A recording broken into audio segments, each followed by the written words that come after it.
Hi, it's your girl Ashley, aka The Widow, and today I will be reviewing one of my favorite shows. It's been gone for so long, but first, before we get into our review of Better Call Saul, make sure you like, comment, and subscribe, and let me know down below. What did you think of episode 1 of Better Call Saul? To me, it pretty much set the tone, but let's get right into it. So, Better Call Saul premiered Monday on AMC. If you have traditional cable, you can catch it there on AMC. Mondays, I believe at 10 o'clock. I have AMC Plus. I'm sorry that I don't actually have Premiere. So, this will be my review for episode 1, and then I will also be dropping a separate video for episode 2 for you guys, probably sometime later on this evening. But again, I hope everyone's doing great, and we're going to get right into our discussion about Better Call Saul. So we know that there's been a 2-year gap of time since the last time we saw these characters. So just a little update. One of the main thing that I kind of want to discuss is, where did we stop at the end of season 5? At the end of season 5, we know that Gustavo, who's played by Giancarlo Esposito, had been going, back and forth and fighting with the Salamancas. And with the elder statement Salamanca, I can't remember his name, his first name, being confined to a wheelchair after suffering a stroke due to Nacho in the previous season, mixing up his heart pills because he had a heart defect. And when he messed with his medication, it caused him to have a stroke. Nacho thought that he was going to die. And Nacho was played by Michael Mando. And so Nacho, felt like he, was being pressured by the Salamanca. And they were basically threatening his father. So he felt like he had no option. Well, Gustavo figured it out. And from that moment forward, he used Nacho as his eyes and ears, his spy inside, the Salamanca clan. Because even though Gustavo was associated and working for them, he was building his own thing based off revenge, based off, him and one of his associates. We find out that this was his boyfriend, and he was in a relationship with him. The Salamanca killed him right in front of him. And we find out that, he's on this path of revenge. Not only does he want to be, big in the meth industry, he also wants to, get revenge for what happened to the man that he loved. And so he is now going, after Nacho. Nacho is his eyes and ears. He's blackmailing Nacho. He's basically like, if you don't do this, they're going to kill you anyway. And so throughout the whole season 5, he's spying and, he's Gustavo's eyes and ears. In walks Tony Dalton, Lala Salamanca, to me, who really was a great addition to season 5 and really upped the ante and the pace, and you felt like that tension, you really in the room, because Gustavo is still, very calm, but very calculated, and he will kill you. But Lalo is a little bit more spontaneous, more aggressive. He's not as cool and collective as Gustavo is. So he comes in after his uncle, has been put in a nursing home. He cannot speak. He does help his uncle. He gets him a little bell so he could ring it to try to learn how to communicate, because he starts gaining some ability within his hand. And that's when he gets the bell. Lalo does. And if he hits the bell once, that's yes, 2 is no. So that's how he's able to communicate. And you could tell that Lalo really loves his uncle so much. And he's there to protect his family and their business. And, he starts getting a funny feeling about what could possibly be happening with Gustavo and everyone else, right? And so he discovers that Gustavo is building this underground meth lab, underneath this laundry. That's what we see in Breaking Bad. Well, he's now he builds this. He has some German engineers coming over to help him construct this, which doesn't go so great in season 5 because the main leader who runs the crew, the engineer here, who runs his men in the crew, keeps running off because he's homesick. He misses his wife. So that's where we are. And so Lalo and Gustavo are, having a back and forth. Lalo actually kills someone in season 5. And that is where Jimmy Mcgill comes in. And Jimmy Mcgill defends Lalo in that case and gets him off. I mean, he's using under assumed name. He's not actually using his real name. And he gets him out of jail on bond for this crime, and he's supposed to go back, later at a later date, which also kind of starts fueling Saul's, popularity. Jimmy is now finally embraced, not trying to live up to this persona that his, brother wants him to be, because his brother was, at Hamlin and McGill and was a very successful lawyer. And Jimmy went to night school. Jimmy was always slipping Jimmy, right? Jimmy was a little con man. He would slip and fall and act like, he was hurt to make a quick buck. And his brother really was like, you got to stop doing this slipping Jimmy stuff. And he does that all he can, to get to where he, to the point where he's now went to law school. He's a lawyer. And he really wants his brother to hire him. He never does, and that kind of fall out in the earlier seasons. And by season 5, he starts to beginning to embrace who he is, that con man persona that lives, within him. He's very charming. He's very charismatic, and he's good at talking people into things. And he's part of now this criminal element. And he's, going by the name Saul Goodman. And, that's where he's beginning to develop this identity and this guy who he truly is, who Jimmy really is, but he embraces it completely. Right. And so that's where Jimmy's at. Right. He's now embraced that. He helps Lalo get out. He's, helped Nacho before get out of jail. He's had, dealings with Gustavo. He met Mike actually at in season 1. He was working in a toll booth at a garage. That's how they first met. So that's where we are with all these characters. And Mike is also dealing with his own things, with the loss of his son. Because his son was a good cop, and Mike, was the bad cop. The guy that did shady dealings, and he's really had a hard time with the death of his son. He's very attached to his granddaughter and his daughter-in-law, but that kind of starts to fall apart in this season because after Gustavo kills Zellniger, what was his name? I can't remember what his name was. The German engineer, he ends up killing him for all the trouble that he's caused. And Mike had kind of developed this friendship and this rapport with him, and he really tried to explain to him, if you can't keep doing these things. And after Gustavo killed him, he makes a decision to separate. Well, he then has an altercation with some kids in his family's neighborhood one night, and kind of like punches one of them. They run off. Well, the next night they actually attack him and stab him. Gustavo, comes to his aid, brings him to Mexico. And Micah says, what is all this for? How can I help you? And Gustavo says, because I think you understand. And Mike says, what do I understand? And Gustavo says, revenge. Because they're both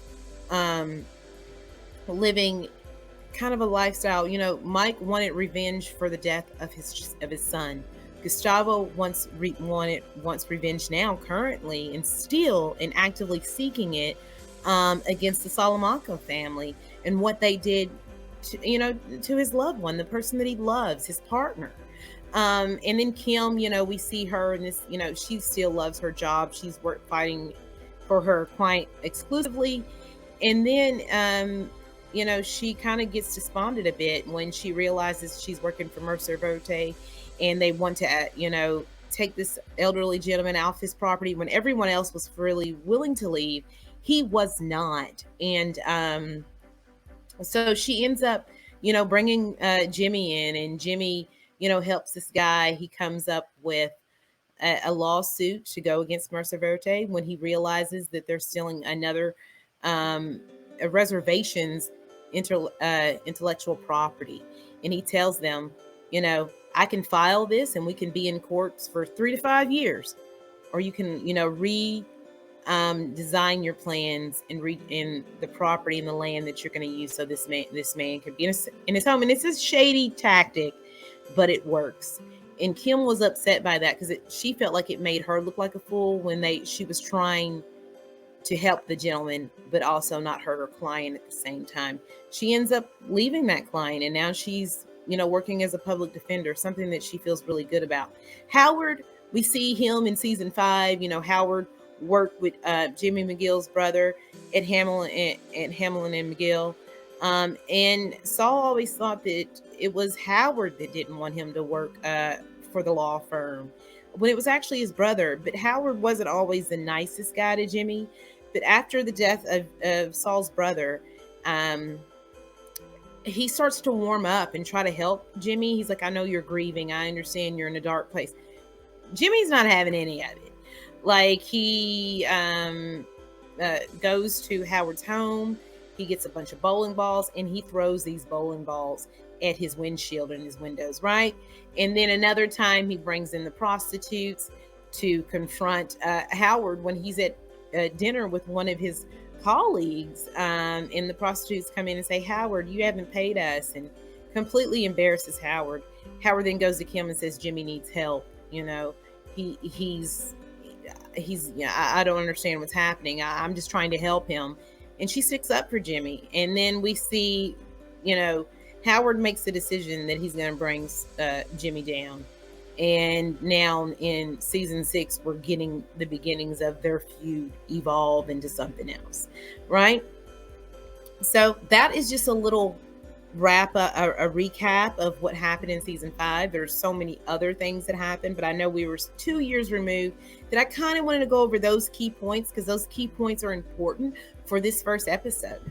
When we see the beginning of this episode here, we see black and white, and we know in black and white that those black and white moments are Saul in present day. We don't actually see Saul, but the ties kind of start out in black and white, and they're falling, and then it turns into color, and we see this moment where they're at Jimmy's home, and they're removing things from the home because everything is being seized, because we know what happens in Breaking Bad, because this is a prequel, for Breaking Bad. And then from there, after all of that, I want to go ahead and talk about Nacho really quickly. So Nacho kind of opens this episode up, because like I said, at the end of the season finale of episode 5, Nacho is now, because of this situation, and Gustavo says, I want you to get him in that house. He went to the Salamanca home, and several other people die as well. They go into his home. He helps, Gustavo's men come in. He goes in, he goes out the side door, he leaves that door open, and all the guys come in with their guns. And it's amazing. It's almost wild to see, because Lalo single-handedly kills all these men. And, he causes a fire, the home burns down, and you think Lalo is dead. He comes out of the ashes, and Lalo is not dead. I'm not dead, right? He's not dead. As you can see, I am not dead.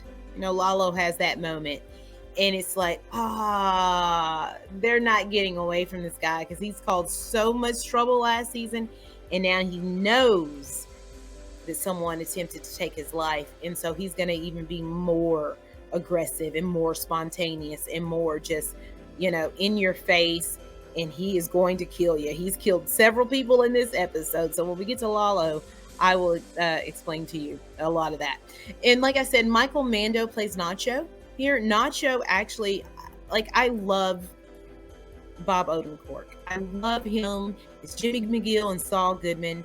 It's such a great character. He's like what he's like the lovable con man, in a way, because the way he goes about things. He does a lot of shady things that aren't good. But Saul's great. And of course, Mike is was my favorite character on Breaking Bad. So it's good to see him. But outside of those two, because I know them from Breaking Bad, Nacho really is is my favorite character in this show. Just because, what are his motives? Yes, he's in this line of business where he's doing shady things. He's selling drugs. He's you know you know dealing with dirty money, and he's money laundering and all these other things. But there's something about Nacho, because it's all about like making a better life for him and also helping his father. What can he do for his family? And the reason why he wants to kill the elder Salamanca is because he threatened his father and he felt like he had no choice. And now Gustavo is doing the same thing. He even tries to get his father to leave town in season 5. And it doesn't work. So everything that he does is for the love of his father. And yeah, he's a bad guy, but he's not Gustavo. He's not Lalo. He's not he's got very good qualities. So as I said, we see him in the opening, right? We see him laying, and crawling in the dirt, in the grass, because he's escaping from from Lalo Salamanca's home. He doesn't know that it's been unsuccessful. To him, he thinks that Lalo is dead. And he has a phone call, and they explain to him, look, you're in Salamanca territory. Stay low. You need to get to this location. There'll be money, a phone there, and we'll give you the next set of instructions. So we see him on that journey to get there. He has to hide a lot,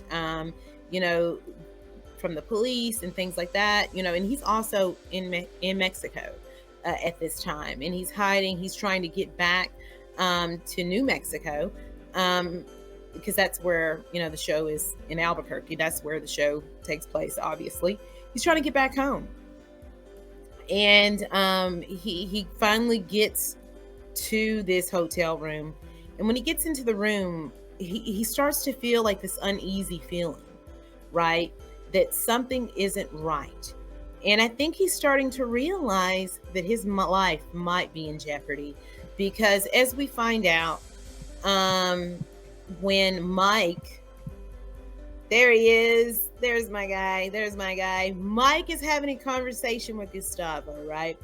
And and Gustavo are talking, and he was like, I can get him out of there pretty quick and easy, without being seen. He says, unless you have something else in the works. And Gustavo's silence is his answer. He realizes that they're going to kill Nacho. And he's not happy about it. He just kind of, tries to talk to Gustavo and tell Gustavo, he did everything you asked. He was loyal to you. And Gustavo says, because he had to be. He was like, but he still did everything you asked, and he deserves your respect. And Gustavo says, he has earned my respect. But at this point, there's no decision to change, executing Nacho. And right now, I'm really frightened. Is Nacho gonna die, guys? Tell me. What do you think down below in the comment section? I feel like he is, because we don't see this character in the future. And he is one of few that I feel like by season end, he might die, unless he is able to have that escape with his father, or continue living, and maybe he'll be able to get out of this line of business. But like I said, when this show started, I was so happy to see Mike in that toll booth, because I remember the moment when he died in Breaking Bad, when he's like sitting on that, I think it was a stump, or maybe it was a bench, and he's sitting there after Walt shot him, excuse me. After Walt shot him, and he says, and Walt's just, talking and talking and talking. He was like, "Can't you just let me die in peace?" I was so upset when Walt shot him. Walt wasn't a good guy. Mike, to me, was a bad guy with good qualities. And so I was happy to see Mike back and to see how he builds this relationship with Gustavo and becomes essentially his right hand man. And you see the beginning of that journey here with him and Mike. We see that, like I said, in season 5, the end, in the middle of season 5, when Gustavo says, "You understand where I'm coming from, and I need you." At this time, Gustavo's not really inclined to listen, though, if he has a different thought process, which is a lot with Gustavo. But if anyone, that we can see in Breaking Bad that can kind of talk him down or change his mind, it's Mike. But Mike doesn't have that ability, at least in episode 1 yet. We'll see if it's there in episode 2, right? So overall, I thought Jonathan Banks here. Is that his name? I'm sorry, I can't remember his last name. I believe it's Jonathan Banks. Does a really good job. Like I said, Mike is my favorite character here. He doesn't have a lot to do, but in those moments, he's very matter of fact, and he says how he feels. The facial expressions here are absolutely amazing and spot on with this character. So other than that, Mike doesn't have a lot going on in this episode, but it's good to see that he's there. And we'll go ahead and move on to Gustavo, because Gustavo, he is there. But again, Gustavo doesn't have a massive role here. He does have a phone conversation where he feels like it's been confirmed that Lala Salamanca is dead. And they don't know that it was him that ordered the hit on Salamanca. And they tell him, be careful. We all know it's Nacho, that rat, on the phone. And he has to do something. So people don't realize that Nacho is tied to him. So that's part of the reason why he's made the decision that Nacho must die. And also probably because they knew Nacho was there and left. And if Nacho survives, it's funny to them. It doesn't make sense why he survived. And then these people came into Lalo's home, his secure home, right? So we do see him have that conversation with Mike in the episode. Other than that, we see a few other small conversations, with, him setting up things with his, the guy that's under him. I don't know his name right now, and it escapes me. But other than that, again, Gustavo's not in it a lot. That's basically what we see him do, is kind of like trying to keep everything at bay, to keep himself out of the eye of suspicion here, that he is not involved, even though he ordered all of this, and he's trying to get away so with it as well. So he can be free of the Salamancas, because he wants to be the number one man, and he wants to take them down, essentially. Howard here. Like I said earlier, Howard ended the last season with him and Jimmy just not being able to come together and patch up and have a relationship at all. And what we see here in this episode is we see the things that Jimmy decides to do to Howard. He's made up his mind that he's going to set Howard up, right? He's going to put these drugs in Howard's bag, and in his locker, even though it's baby powder, but it's going to get him under this eye of suspicion, because he's also there with a fellow attorney who is his colleague. They work together, they collaborate on cases together, and Saul is actually successful at putting this in the locker. It falls out just like he wants it to, and we see the seeds of doubt started to begin with his colleagues. Is Howard doing drugs? We don't know. Obviously not, but that's the question. They don't know what's happening with Howard, right? But this is just the first step in a long out plan that Jimmy has for him. Because then the next thing after that seed of doubt that's laid, Then the next thing Saul does, he goes to the couple in season 1 who were, found out that they were embezzling money.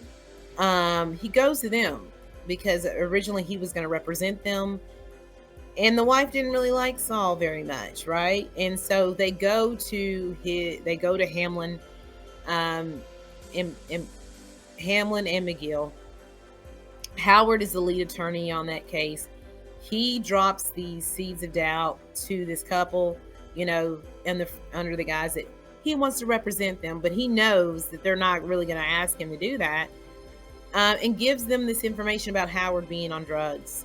They then take it to his colleague who saw the item fall out of his locker. And because they were like, all this will be found out in discovery. Because he asked him, where's your proof? And he said, unfortunately, I cannot take your case because I work with Howard. So right now, Howard is directly in Jimmy's eyesight, right? And Howard has Jimmy in his. So how will this play out? Will Howard, be disbarred? Will he, have to serve jail time for supposedly being a drug addict and having drug paraphernalia and having drugs? We don't know what Jimmy's end game is with him right now. I think it's to discredit his name and possibly having disbarred at minimum. Kim and Jimmy are a duo. You don't mess with them, right? Because they're very smart in the way that they operate. They're not hurting. They're not, causing physical harm. It's a mental warfare, and the things that they lay out for people that come in their path, that come across them. The two of them, I tell you, I guess it works, So next, after that, I do want to talk about Kim. Kim, like I said, we see Kim at the end of season 5 leave her job, and she's now working as a public defender. Kim has always loved her profession, loved being an attorney, and loved sticking out, working her cases. And you really see that in episode 1. And she's so happy. Later on at dinner when she talks to Jimmy, she said, I had this case, I had to go to court here. I had to meet with this client. I had to prep for this case. I had a briefing. And he was like, oh, wow, you had a busy day. You must be tired. And she's like, it was the best day of my life. And she was like, well, my professional life. She loves her job. So the two things that we know about Kim is that she is loyal. She loves Jimmy. And she loves her job. Like, she loves her profession. She loves being an attorney. And I think that in every season, you see that. You see her determination, how smart she is, how successful she's been, because she's always been, more successful than Jimmy, right? She's always believed in Jimmy. And so it's good to see Kim. I really love Kim Wexler. I'm a little scared of what might happen to her, down the line. But she is absolutely a force of nature. I love this character. Amazing. So before we get to the main man, let's get to the second man who is absolutely amazing in this episode. Mr. Lala Salamanca, right? Lala Salamanca here. Like I said, he was supposed to be dead at the end of season 5, and he's not dead, right? He survived. And in this episode, after he escapes, he gets to someone's home, and there's a woman there. He goes into the home, and she was like, oh, would you like something to eat? I just cooked breakfast. Then a gentleman walks in, and he has a beard. He says, hey, how are you? Lalo tells him to go shave his beard. And then, unfortunately, we know what happens next. Lalo is sitting at the table. He picks up one of the knives, hides it, and goes into the bathroom where the gentleman is, and he kills him. And I don't know if he killed her too or just him. And I also it's so cool how some of the things that they do, because we don't see him actually kill him. We see the next shot that we see after he tells the gentleman, your beard looks good now that you shaved your beard off. We see Lala Salamanca. After that, then the next thing is we see a bowl of M&Ms, and we see a few white bowls, and then there's a red bowl. I feel like it might be hot sauce. I don't really know, but it's dripping on the side, like it's come off to the side of the bowl, and it looks like blood. It looks like pouring, like blood spattering out, which was a really cool transition in a way to signify, yeah, he's killed these people. And then he gets to his next point. He gets a ride to get back across the border. He's going to go, be smuggled across the border. He gets to the location where everyone's, packing into a hay truck. And he has a back and forth with the two gentlemen that are running it. He hands them the money. He said, and then he's like, hold on, I need to make a call. So on that call, because his uncle had got word that he was dead. So his uncle was very upset and distraught. And so Lalo makes a call to the nursing home and says, may I speak with him? He speaks with him, and you see his uncle's face light up, and he starts pushing his bell, 1 2 1 2 1 2 1 2, over and over and over again. And Lalo says to him, I know who did this to me. It has to be Gustavo. Nacho's involved. And he ends up communicating with his uncle, by, going through the alphabet to spell what his uncle is trying to say to him.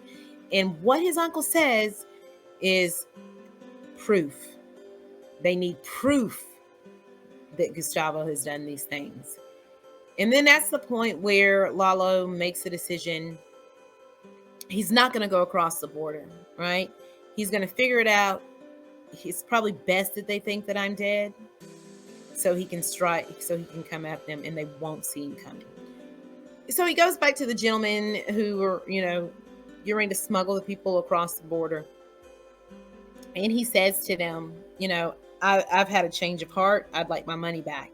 And they tell him, there's no refunds. Get the F out of here, man. And he looks at the guy, because he did tell them earlier to be nice. Before he made his phone call, he said, I told you to be nice. And the next thing you see after they've closed, the hay truck, you don't see it, but you hear it. And he is now killed both of these gentlemen. And he tells the people, unfortunately, I'm sorry, you're going to have to find your own way across the border. And from there, he steals their truck and goes off. And that's how the episode ends. And last but not least is the one and only Bob Odenkirk is Jimmy Mcgill, also aka Saul Goodman.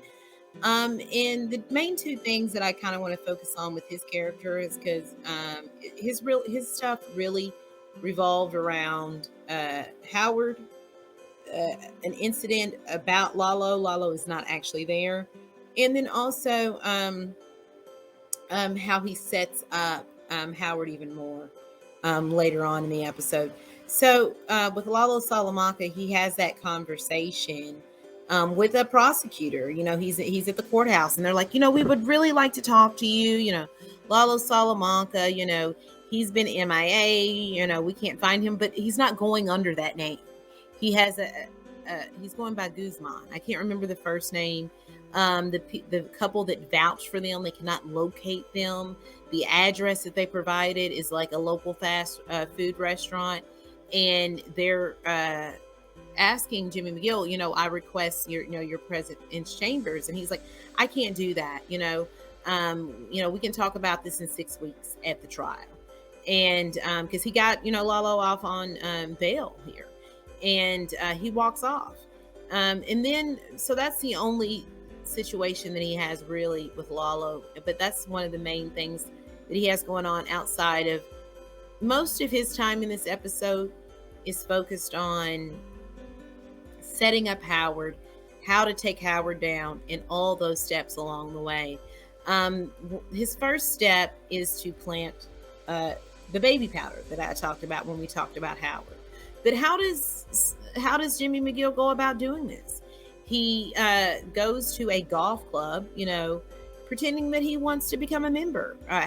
He knows Howard is there. He knows that Kim's former client is there, the one who he upset and attempted to say, if you don't drop and change how your plan for this call center, I will come after you. We talked about that a bit, about stealing someone's intellectual property.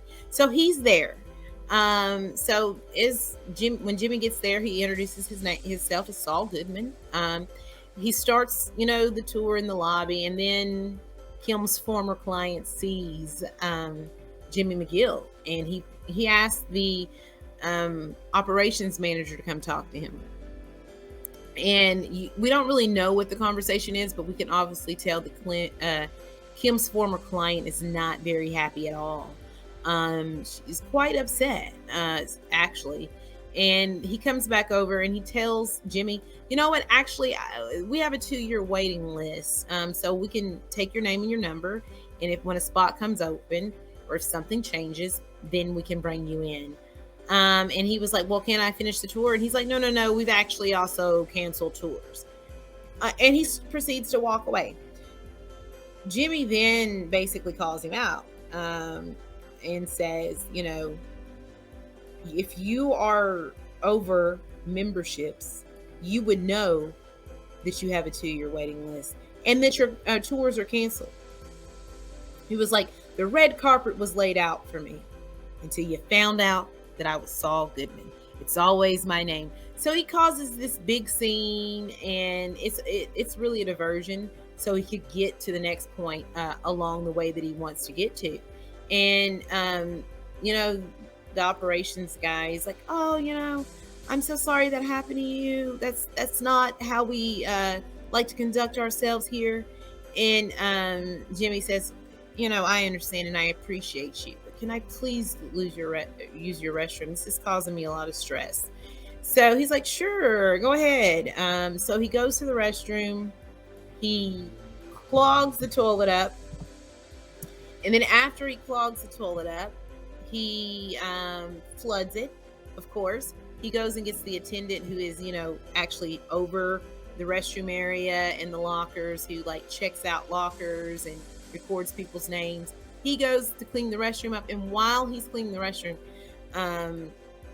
Jimmy takes the clipboard down with a list of names in their locker assignments.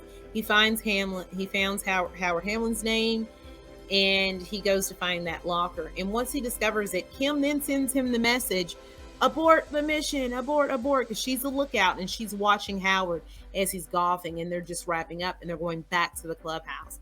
She's like, abort. And he sees it and continues on because he is determined to set him up in this moment. And he, gets in the locker, sure enough, right in time. I guess that's the only silly, convenient thing, that it happens right on time, but that's nothing. That doesn't bother me. It builds up the will he get caught? Will he complete his mission? And he does complete his mission. And then he doesn't have time to actually leave, obviously. So he goes and it makes it look like he just got out of the shower, covers his face with a towel. Howard comes in, acknowledges him, but he never sees Jimmy's face. And then Jimmy's plan works perfectly. Howard goes to the locker. He opens the locker, and the baby powder little baggie falls out, and his colleague sees it, right? We've talked about that. And he was like, well, it fell out of your locker. And Howard's like, you don't think that employees or, it was here before? And he's like, maybe. So that was the first step of, let's bring down Howard. The second step was going to a couple that we saw in season 1 that Jimmy, attempted to, represent because the husband had committed embezzlement and fraud. And once he gave them, the information that they needed and the help, they actually fired him and went to Howard Hamlin. He goes and finds this couple, and he doesn't really care for the wife. they have this back and forth, and he gives them, he plants that information with them because he knows that that she's not going to let him represent them, because she didn't let him do it the first time. She was the one that made Howard, that went for Howard and Hamlin and made her husband, go in a different direction. So he, gives them this information to plant that seed so they would then react. Of course, he's like, yeah, I want to represent you guys, and they're like, we're not hiring you at the end. After he gives them that information, they then actually go to Howard's colleague, and sit down in a meeting with him and say, we have a feeling that, Howard Hamlin was on drugs. And he's like, how do you know this? He was like, well, when I was in prison, it was like common knowledge that, he takes drugs. And they're like, and you'll find all this out in Discovery. It'll all be discovered in Discovery. And he informs them it's a conflict of interest. He is partnered with Howard, from Hamlin and Mcgill, so he cannot represent them, unfortunately. But it was all about planting that seed. And Jimmy is setting up everything to bring Howard down. And if we know anything from Jimmy McGill, he can talk his way out of anything. And it's just really good to see. And I'm excited to see this season.